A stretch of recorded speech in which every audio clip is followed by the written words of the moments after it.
who is climbing, who is falling, and who just flat out stinks. Some of y'all football sucks. This is the Big 12 Power Poll with Jake and Ben on 97.5, the KSL Sports Zone.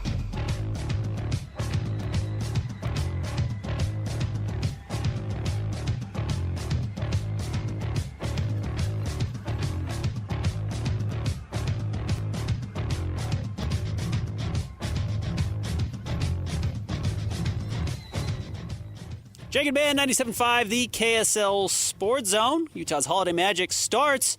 Ballpark at America First Square. Experience holiday lights at the ballpark at America First Square. Dazzling displays, music, and family fun.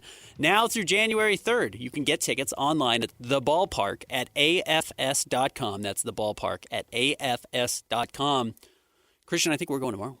I don't know if you're going, but I'm going. So Company party. Company party. So excited to be celebrating the holidays at the ballpark at afs.com. All right, Christian, it is time for the Big 12 Power Poll. As Jake likes to say, we have an imaginary poll about 35 teams that span the Big 12 and the rest of the country, and we rank them. This is going to be more accurate without Jake here. Jake's always throwing curveballs in out of personal biases, anger, hatred, spite. Well, and we're smarter than him. And we're smarter than Jake, so we're going to go. Though, you know, this got more of a shakeup than you would expect this late in the season. Well, and one thing I noticed, too, obviously it's who made the bowl game and who didn't, right? But there's a very, very clear bottom five, and it's been that way, I think, the most of the season. You know what's surprising? Outside of a couple of teams here, pretty good records across the board. And I don't know if that's a testament to the Big 12 or a real detractor that a lot of these mediocre teams are beating up on each other, because I think there's probably a lot of mediocre teams in the Big 12. But we know where we're starting. What is it, number 16? It's still Oklahoma State, but Ben, they have some good news this week. What?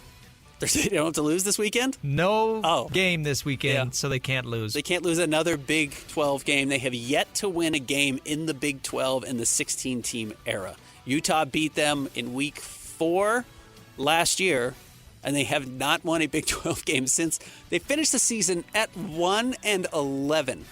But they've got their new guy. They do. Eric Morris is coming in to be their head coach. We'll see what they do. They've got National Letter of Intent Day tomorrow. Is he able to get some recruits, some transfers to come in? And the nice thing is about college football today, you don't have to suffer these problems long if you get a good class in the transfer portal. If you can put up the money, you can turn things around very quickly. You can get back to bowl eligibility, if not better. And we'll see what Oklahoma State's able to do. But 1-11... We've talked about, Utah's down year last year, and Witt has talked about how painful that was. They were 5-7. They were a couple of games with late drives, whether it was BYU or others, where had they laced it together, they could have won those games and coasted into a bowl game, and it would have been a down year, but certainly not a disaster. We treated Utah like it was a disaster last year at 5-7. Oklahoma State, who was thought of as a true peer for the Utes in the Big 12, went 1-11 this season and has yet to win a Big 12 game. It's shocking. UT Martin, their only win. It's a good win. What's next? Number 15, Coach Prime and the Colorado Buffaloes. They are who we thought they were. Yes, they had a nice year last year. Got to play BYU in the bowl game and competed for a Big 12 title game. But when you have the Heisman Trophy winner and you have the starting quarterback of the Cleveland Browns on your roster, you should feel confident. Now, maybe we have to look, did they underachieve last year when you have that much talent? I don't know, but they bounced back with a 3-9 season. They lost to Kansas State 24-14 over the weekend. This is a horrible season for Colorado. How many QBs did they start this year? Was it 3 or 4? It was at least 3, and then they ended up redshirting their better young player, Salter, the last game of the season. If they'd played him, he would have lost that redshirt eligibility. And it is smart. I actually do like this about Deion. Deion's job is totally safe because what else is Colorado going to do? This is smart because in the high likelihood, and we'll see, maybe he gets there, but that Salter is not an NFL quarterback just because so few kids actually are NFL quarterbacks. This gives him an extra year of college eligibility to get paid. This is very likely the 4 and now 5 year stretch in his life that he will be able to make the most money he has. He will get, if he's a starter, $1 million the last couple of years of his career as an upperclassman if he's good enough to start wherever he is in college football. So by giving him an extra season, by skipping a game 12, and what was going to be a loss to Kansas State regardless, Deion might have put some money in his pocket. I actually think that's honorable unless I'm missing something more underhanded on the back end, but I don't think it is. Good for Dion, though 3-9 is trash for a Colorado team. The season is now over. Next, number 14, Central Florida. Again, is this the worst 5-7 team of all time? They started out 14-0 against BYU. Nobody with a pulse thought they actually had a chance to win that game, even when they were up after the first quarter, or just down by 3, 17-14 at halftime. You knew Central Florida was going to fall apart. It's not a bad first campaign, or I should say campaign for Scott Frost, but it's certainly not a team that feels like they're going to have to be taken seriously next year or the year after. No, and it is hard taking over a program, even with how fast you can flip things, right? But with a program that had kind of been a disaster in UCF over recent years, it's hard to flip that instantly. Similar to what our guy Fritz is doing in Houston, right? It took him a season or two to really build some credit. Should Central Florida consistently be a bottom 3 or 4 program in the Big 12, or should they be able to flirt with the Baylors and the Texas Techs? I know Texas Tech, but let's take Texas Tech. They're in a different conversation now. Baylor and TCU, because the advantage that those schools have, and we'll talk about them, is they are in football powerhouse states. Football matters. And even if you don't get the 4th, 5th, 6th, 7th best player, even at their position in the state, if these kids want to stay close to home, they can play at your school and still be really high-level prospects compared to the kids that are in Kansas, compared to some of the kids that are in some of these smaller schools or smaller football states. I think you should be middle of the pack in the Big 12. And you know what? 5-7, maybe you're close. I agree, 100%. But you should go to a bowl game every year. I think they should have that type of talent and some investment. Not too long ago, Central Florida was kind of a cool school. Hasn't been lately. What's next? Number 13. The best 4-8 team in the country. Very possible. West Virginia. Got smoked by Texas Tech. This was a real statement game, I thought, from Texas Tech, which as much as you can make a statement game against a 4-8 team or a 4-7 team going into this game, I thought West Virginia had been playing much better lately. They had beat Houston. They had flirted with beating some other teams. I thought they gave BYU a better push than maybe it looked by the final score. Texas Tech wants to make sure that nobody thinks that anybody else is the class of this conference right now. 49-0 on the road. Absolutely stomped them. I thought that was extraordinarily impressive from Texas Tech, even if it's against a bad West Virginia team that wasn't even playing for bowl eligibility. But a decent first year for Rich Rod and the Mountaineers. We'll see if they can build on that next year. It's not a guarantee, as we've seen. Just because you win more games than you did a previous season doesn't guarantee success in year 3. I like Rich Rod. I liked what this West Virginia team was able to do in the second half of the season. You hope that you can continue that momentum, but at the same time, coming off a season like this, I wouldn't be surprised if even some of their best players want to transfer and get out of there. Yeah, and absolutely. That's always going to make it hard to continue building on a subpar season. Yeah, why would you go back to a 4-8 team if a 10-2 team wants you and can offer the same money? Yeah, you don't have to build it. You can just join something better. It's the Kevin Durant approach. And you know what? If kids can get the money and they feel like they can win and compete at a higher level, I think that's going to be a real draw for a lot of these players. Number 12. Kansas Certainly gave Utah everything they wanted to handle. And I was impressed. I thought Kansas came out there and battled hard. And we've not always seen that type of energy from this Kansas team. The end of the Jalen Daniels era finally has come at Kansas. And he was a fun player. He was a good player. Always higher expectations than results, I think. But when he had it going, he was a pretty good player. He did not look particularly good against Utah. Well, the rest of the team did, and they gave Utah a heck of a scare. But Jalen Daniels threw 3 interceptions in the red zone. Yeah. One of them in the end zone to Jackson end zone. Benny. One of them on like the 3-yard line that Davis returned for a pick 6, and then the first one, Smith Snowden picked off at like the 15-yard line. But all 3 of those drives should have ended in points for Kansas, and those were definitely what broke the game. If those turn into field goals and not a pick 6, you got a 16-point swing in a game that Utah wins by 10. So, yeah, they're going to absolutely feel like they left some meat on the bone there. But this is who Kansas is. They're 5-7. They shouldn't be a bowl team most years. Historically, they have not been. And but they gave Utah a tough push. But Utah emerges victorious 31-21. Who's next? Number 11, Baylor. Okay, it's hard to say anybody but Oklahoma State because they went 1-11. But Baylor 5-7 has to be one of the most disappointing seasons in the Big 12 this year. Am I wrong? They brought Dave Aranda back. They thought they were headed in the right direction. Disappointing to who? To Baylor? It should be to Baylor. Baylor thought they were going to be competing this year for the Big 12 title, and I know we've Who's talked that guy they just fired? Oh, their their athletic AD. director? He's probably the only person that thought that they were going to be something other than this. I think everybody else expected exactly this when you bring back Aranda, right? Again, 48 months ago, 2 years ago, that's 4 years ago, 2 years ago, 24 months ago, excuse me, don't do math on the air. 24 months ago, Dave Aranda was on the hot seat.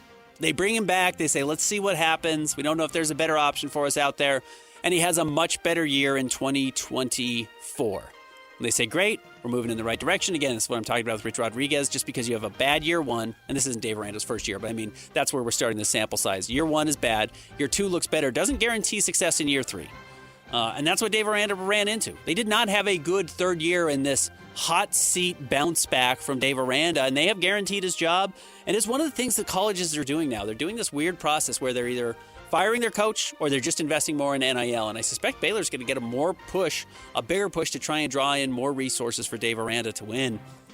I just don't know if he's the guy. He seems like a nice guy. I know a lot of people here seem to really like him because of his previous ties to the state. But 5-7's bad, again, at a Baylor team that should be able to win 6 games, should have an offense and the types of players that can get you to 6 wins in what I think is a pretty average to mediocre Big 12 conference, especially in that middle chunk. You can't feast on enough of those teams around you to get to 6 wins, and in your non-conference schedule, it's a black eye for Baylor, and I don't know if they're going to be able to bounce back. They're a good program. They should be good. Should be better than this. No question about it. Number 10. Number 10, Kansas State. 6-6. They did beat Colorado 24-14. They might have had the most disappointing season because of what their expectations truly were going into that Iowa State game in Ireland to open the season. This is a chance to build on something, certainly be in the running for the conference title at the end of the year.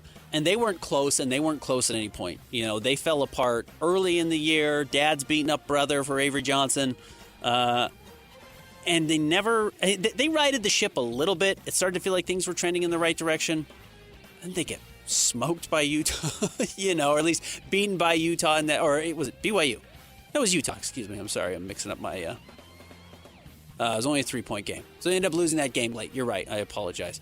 But they kind of feel like they're moving in that direction, and Utah bounces back and beats them.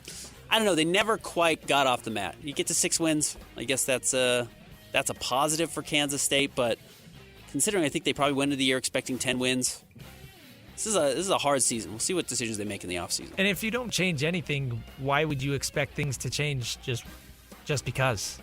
Right? Like, you would got to change something. So we'll see. You're right. 51-47 is that Utah-Kansas State game. Feels like an eternity ago now with all that's happened since then. But, not a great year from Kansas State. 6-6. They're our first bowl-eligible team here. Certainly not good enough. What's next? Number 9, Cincinnati. 7-5. They really fell apart late in the season. This was a team that Jake was riding high on. Jake continued to rank number 1 in our rankings over and over.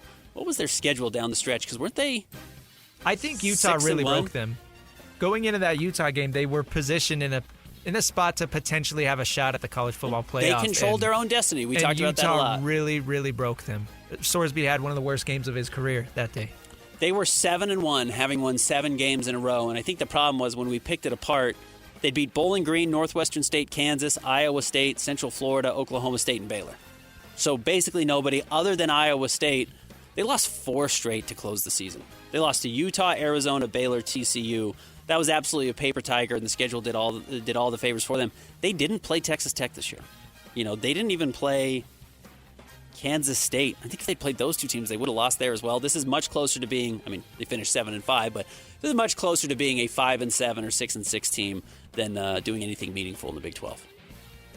Number 8, Arizona State. Got crushed in their rivalry game against Arizona, 23-7. Not super impressive. This is more like the team that Utah saw, where Utah did steamroll them here in Salt Lake City in the rain.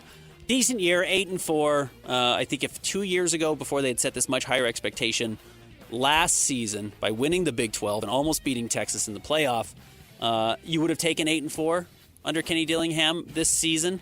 But after setting the expectations so high a season ago, maybe this feels like a little bit of a letdown, but they're in a good spot. They've got a good coach. They certainly seem to have some talent. We'll see what they do at quarterback. It is hard when your starting quarterback goes down midway through the season, but I cannot wrap my head around the fact that these guys beat Texas Tech. Does not make sense. Well, Texas Tech at least had their backup quarterback, though that backup quarterback did beat Utah in the fourth quarter pretty convincingly. Next. Number 7, Iowa State.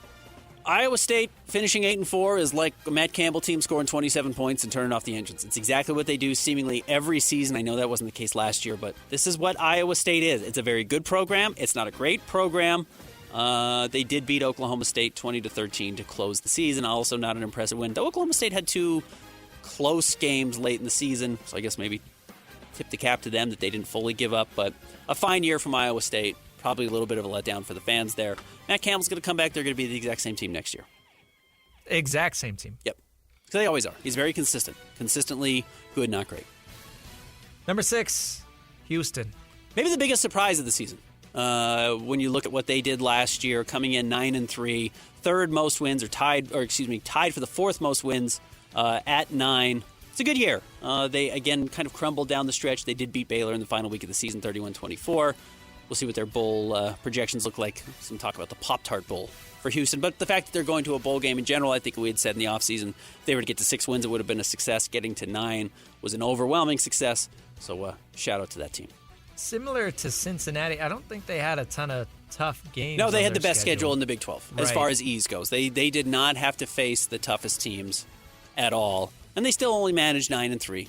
I think that might be a season they look back on and say, "Oh, we probably could have done a little bit more." This feels like it was their chance if they wanted to sneak into some sort of title contention just because it was such a mess towards the end of the year. But I don't know. We like Fritz on this show. Don't lose to West Virginia. That's your problem. You lose to West Virginia, you don't belong, and that certainly proved to be the case. Number 5, TCU. They did beat Cincinnati 45-23 their final week of the season. 8-4, good year, not a great year. I wish I could say more. This is, again, it's a little bit like Iowa State. I think this is where they should be. Again, this is where I think Central Florida should probably be a little bit closer to TCU than where they finished the year. 8-4 should be in TCU's wheelhouse 2 out of every 4 seasons, and maybe 1 year they're below that, and 1 year out of those 4 they're much better than that. Maybe 1 year they get to 10, 1 year they finish at 6. But this is probably about what their average should be every season, 8-4. Good year, not a great year. Number 4, Arizona. Arizona, 9-3, great year. A huge surprise. This is one of the better surprises in the college football season anywhere for any conference. 9-3, crushed Arizona State late, 23-7 there. Projected to go to the LA Bowl. This is not bad at all for Arizona, and a good sign that moving forward they might actually have the right coach in place. You're going to finish the season ranked? Yeah, have a chance to get to 10 wins with a bowl victory. That's a very good year, considering what a disaster they felt like last season after Jedd Fisch left. Number 3, Utah. This is, it's funny in how many ways Utah and BYU seem to have flipped spots, which is BYU used to consistently have really good years under Bronco Mendenhall, but they were overshadowed by Utah just having a better season. So you kind of poo-pooed a 10-win year. Utah's got 10 wins. They had a really great season. They're going to finish top 15 ranked in the country. It's just not as good as their rival, and I think for that reason, maybe fans feel like it was a bit of a letdown. But after a 5-7 season last year, completely overhauling the offense, having one of the best offenses in the country, defense weirdly troublesome late in the season, but still found a way to win games on the other side of the field. You've got to do that. That's how you become a great program. I still think Utah's a great program. 10-2, a very good year, just not one of the best years they've ever had. Going into the Kansas State game, they were second in the Big 12 in rushing yards allowed. Yeah. And then Kansas State and Kansas, their final 2 games, they gave up 750 rushing yards. You almost wonder if they just kind of saw the writing on the wall that they weren't going to the college football playoff and they unplugged the system. I don't know. I don't know why that happened. I don't know if they were exposed. Kansas State saw something and Kansas was able to run with a similar game plan. They'll have to fix it for the bowl game. Not that bowl games really matter that much anymore. Well, and it was just a bunch of weird stuff that you don't typically see from a Morgan Scalley defense, like guys out of position and the defensive line getting pushed back. Bad tackling was a problem all year, though. We saw bad tackling from Utah all season. I think that did haunt them a little bit late, but you're right. It was the defensive line losing battles, which we've not seen a lot of. So, yeah, we'll see. Big decision not only from Whittingham coming in the next month, but remember, it's a single transfer portal window in about mid-January. So they'll need to decide by then whether they're going to go bird watching or keep Devin Dampier around. Sure, they would love to keep both. And if I were Utah, I would enter the offseason with my main priority outside of the coaching situation is trying to keep both of those quarterbacks because they were so much more dangerous when both of those guys were clicking as opposed to just having one or the other. Utes more than likely going to the Las Vegas Bowl. Number 2, BYU. BYU 11-1. This is everything they've played for. I know the week of the championship game has been a little bit derailed by rumors of Kalani Sitake to Penn State. But this is what BYU wanted. Nobody expected it after losing Jake Retzlaff in the offseason. Bear Bachmeier stepped in and exceeded expectations, even the wildest expectations. He's been one of the most solid quarterbacks in all of college football, not just for freshmen, but in general. So a great year for BYU. We'll see if they're able to cap it off with a victory this weekend and punch their ticket to the college football playoff. Otherwise, I do think, unfortunately, we're going to look at this as a good year, not a great year, and I think it's actually been closer to a great year than anything else. I am very interested to see how BYU performs on Saturday morning because their first game against Texas Tech, crap hit the wall fast with the shank punt, the muff punt, and just a ton of mistakes where it felt like BYU dug themselves a hole early. So if they can keep their head on straight and start right, maybe it's a better game.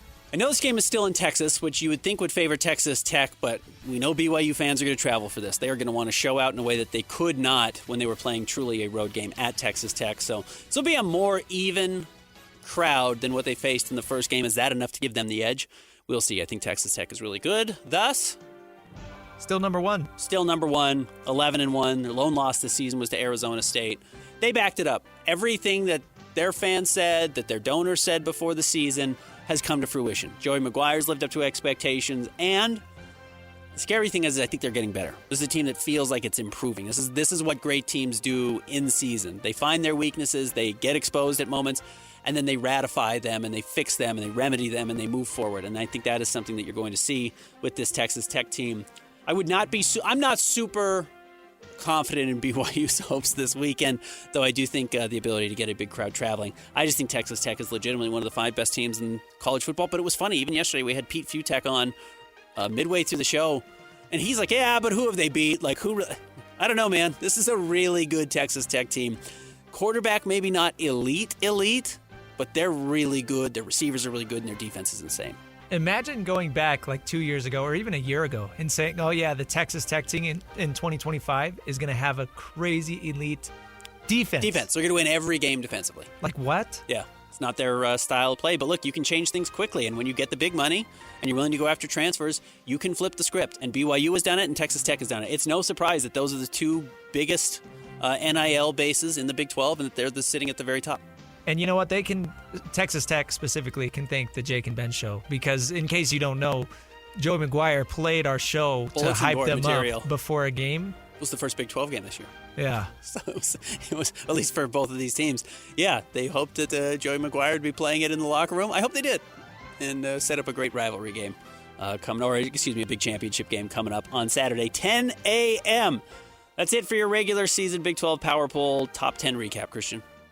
Number 10, Kansas State. Number 9, Cincinnati. Number 8, Arizona State. Number 7, Iowa State. Number 6, Houston. Number 5, TCU. Number 4, Arizona. Number 3, Utah. Number 2, BYU. And number 1, Texas Tech. I tell you what, locally, we would certainly love to have BYU and Utah in the top 3 every year. Certainly you'd like to see one of them emerge on top. But this is a good year locally for our state for college football.